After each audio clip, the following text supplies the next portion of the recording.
150 दिवसाच्या कार्यक्रमाचा आता अंतिम टप्पा 2 ऑक्टोबरला येतोय आणि मी असो आमचे कलेक्टर मॅडम आणि आमचे जिल्हा मुख्य कार्यकारी अधिकारी आणि सगळेच खाते प्रमुखांनी एकत्र बसून सिंधुदुर्ग जिल्हा म्हणून आपण या 150 दिवसाच्या कार्यक्रमामध्ये आमचं चांगलं काम दिसलं पाहिजे, प्रगती दिसली पाहिजे म्हणून आढावा बैठक आम्ही नियोजित आजच्या दिवशी केलेली त्या पद्धतीने आम्ही घेतलेली आहे.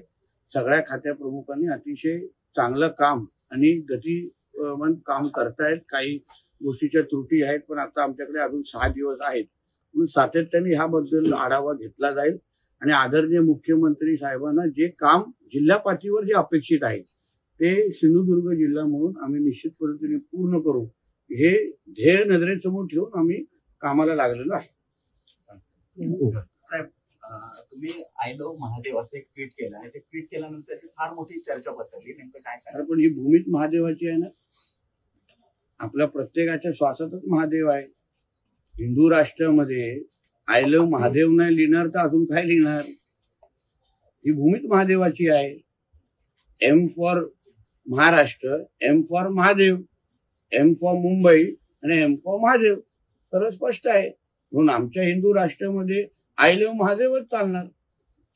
त्याच्यामध्ये मी काय दुसरं काय मी पाकिस्तान, कराची, इस्लामाबाद मध्ये बसून आय लव्ह महादेव नाही लिहिलेलं आहे.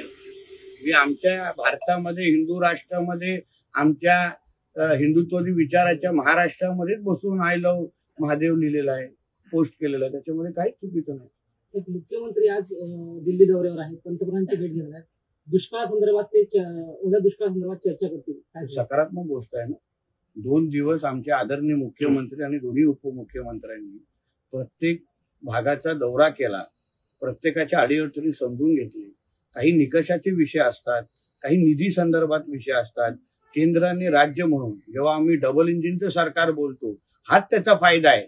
केंद्र आणि राज्य जेव्हा एका विचाराचं सरकार असतं तेव्हा राज्य हक्काने केंद्राकडे जाऊ शकतं. आणि आतापर्यंत नरेंद्र मोदी साहेबांनी पंतप्रधान म्हणून आणि आमचे अमित शाह साहेबांनी एकंदरीत केंद्र सरकारने महाराष्ट्राला कधीच खाली हात पाठवलेलं नाही, किंबहुना भरभरून दिलेला आहे प्रत्येक बाबतीमध्ये.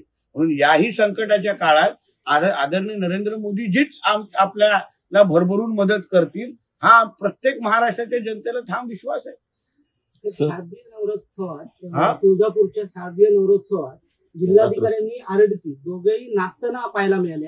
अशा मी व्हिडिओ जो पाहिला नाही त्याच्याबद्दल मी बोलू शकत नाही. सर, उद्धव ठाकरे नंतर आता राज ठाकरे उद्या मराठवाड्याच्या दौऱ्यावर जात आहेत. लक्षात घ्या, प्रत्येकाला आपल्या आपल्या पद्धतीने संकटाच्या काळात जनतेसाठी उभं राहण्याचा अधिकार आहे.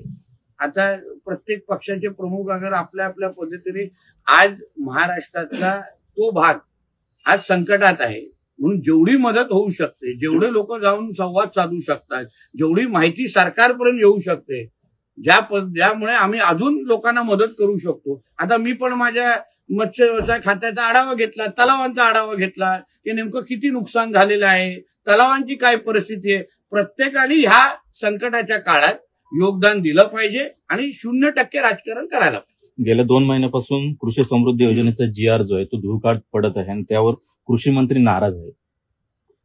आता कृषी मंत्री नाराज आहेत तर कृषी मंत्र्यांना जाऊन हा प्रश्न विचारा. मला विश्वास आहे की आमचे भरणे साहेब त्याच्यावर निश्चितपणे कर्जमाफीसाठी रस्त्यावर उतरणार आहे आणि त्यांनी मोदींना इशारा दिलाय की त्यांनी पंतप्रधानांनी मराठवाड्यात यावं. अहो पण बघा, हा मनुष्य जेव्हा स्वतः मुख्यमंत्री होता तेव्हा काय केलं त्यांनी, किती लोकांना मदत केली.